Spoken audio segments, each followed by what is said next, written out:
Hey all, and welcome, I guess, to the first episode in what will be a year's series of videos, really. I'm going to try and do one a month, but if I can't, then I can't. I'm just going to try and do one a month. Before, I start getting into it, I'm going to apologise straight off for how rubbish the camera is. I'm just videoing most of this on my knockoff GoPro, so yeah, sorry about that. So yeah, where to begin?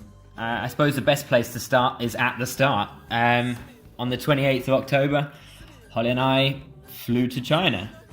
We got the bus down to London, flew out of Heathrow to Shanghai, and then flew from Shanghai to Jinan. The journey took about,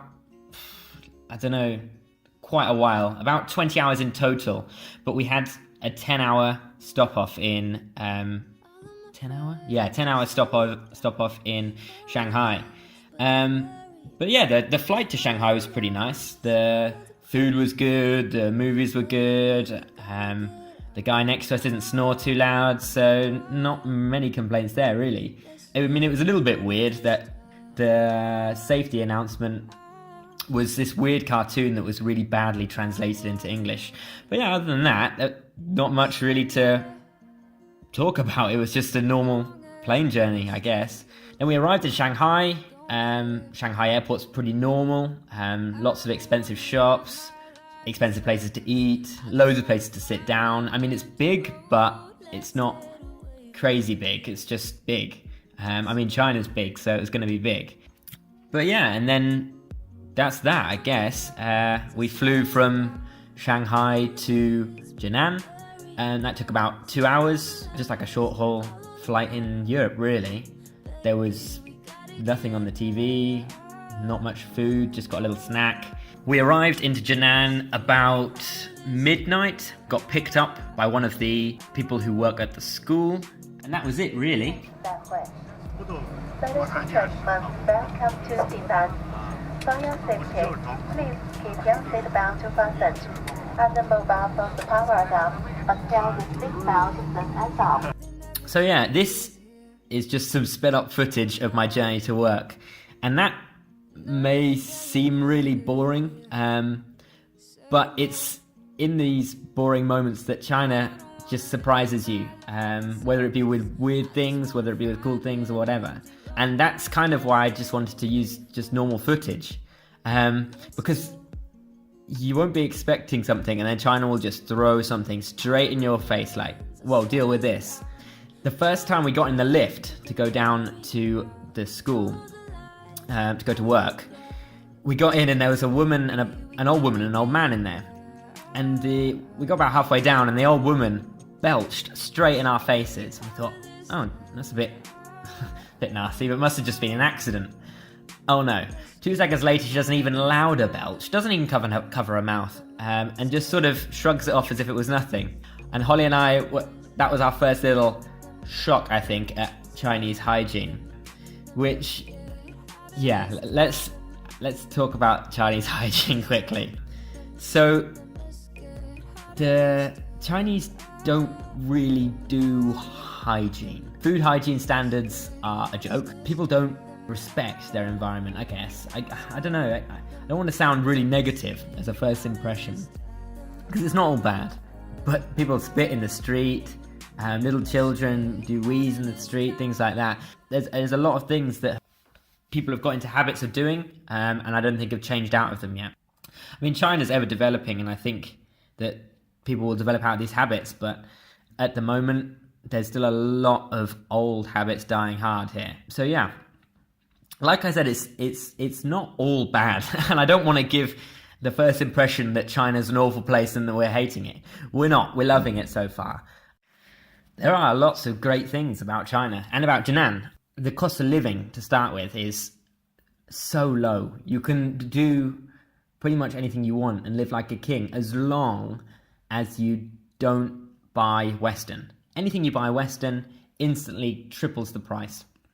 It sort of gave us a bit of a shock when we arrived in Shanghai airport, because all the shops seemed so expensive. But then when we arrived in Jinan, we realised that was just because they were Western shops. We were looking at things like, I mean, they would be expensive in the UK, like Calvin Klein and the type of shops that you wouldn't usually get in an airport. But the actual things that are Chinese here are really good value. All the stuff that's made in China and that's grown in China and produced in China is cheap. It's the stuff that they get in from elsewhere that you pay all the taxes on. So things like the bus is so cheap.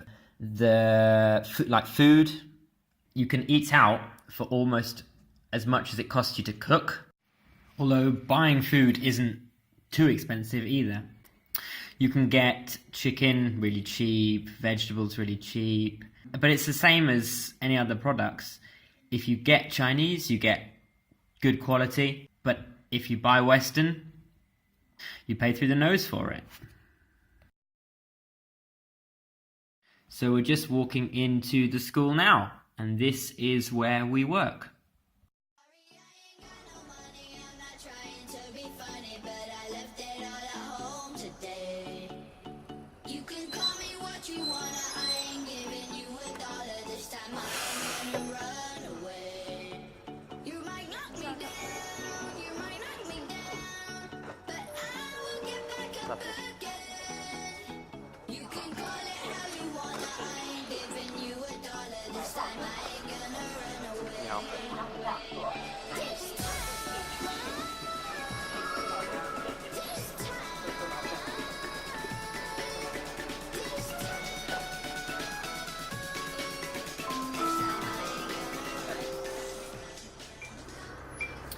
We were just walking to the main square when we saw this car getting overtaken by a bus, or the bus trying to turn around the car. And I'm not kidding, they were about 3-4 centimeters apart, which to a Westerner is really close, but the Chinese people weren't even bothered. The guy in the car was being stubborn, the bus was being stubborn, and that seems to be the general attitude towards driving here, is just stubbornness. If you're driving and you want to get somewhere, you take that turning. It doesn't matter who's there. And they will do it no matter what, a lot of the time with really bad outcomes. We've already been in a small accident since we've been here. We crashed into an e-bike in a car. And the driver just got out, straightened up the woman's wheel, apologised a few times, and then they went their own way. As a Westerner, that was really shocking. It was like, we've just knocked a woman off our bike, and 2 minutes later we're driving off. And it put a dent in the front of the car, but because neither of them would accept the blame, they both said each other was to blame. They both sort of accepted that they could pay their own way, and that was that. Whereas in the UK, you'd never do that. You'd go straight to the insurance, and in doing so, waste a load of money. But here it's all about being cheap and doing things as cheaply as possible. So if they have to get their car fixed, then they'll do it at their own expense because it's better than going to the insurance company. That's another thing about China, is that although the cost of living is cheap, and most things are cheap, they're cheap for a reason. Like the build quality of the buildings, for example. We've been really lucky as far as our apartment is very clean, tidy, not much wrong with it at all. But we've heard some horror stories about other people getting apartments with things falling apart. And that seems to highlight the build quality of a lot of the stuff in China. They don't make things to last, they make things cheap, that they can just make again cheap. So there's no point in making it to last, because they're just going to have to make it again at some point. And yeah, that's I guess that. So here you can see one of the main junctions by the main square in Jinan. And this kind of highlights the traffic problem, I guess. Jinan doesn't have a metro system, so everyone either walks, gets the bus, drives, or uses these little electronic bikes, which seem to be the best way to get around. You can get anywhere really quickly on them because you can zip in and out of traffic. So yeah, that's our first impressions of China as a whole. and Jinan. There's so much to talk about. Obviously, I couldn't talk about it all in a 10-minute video. So I guess I'll just talk more in upcoming videos. But I'll leave you with footage of the fountain light display that we went to go and see in the main square on our second or third weekend in Jinan. And yeah, I'll see you next time, I guess. 再见。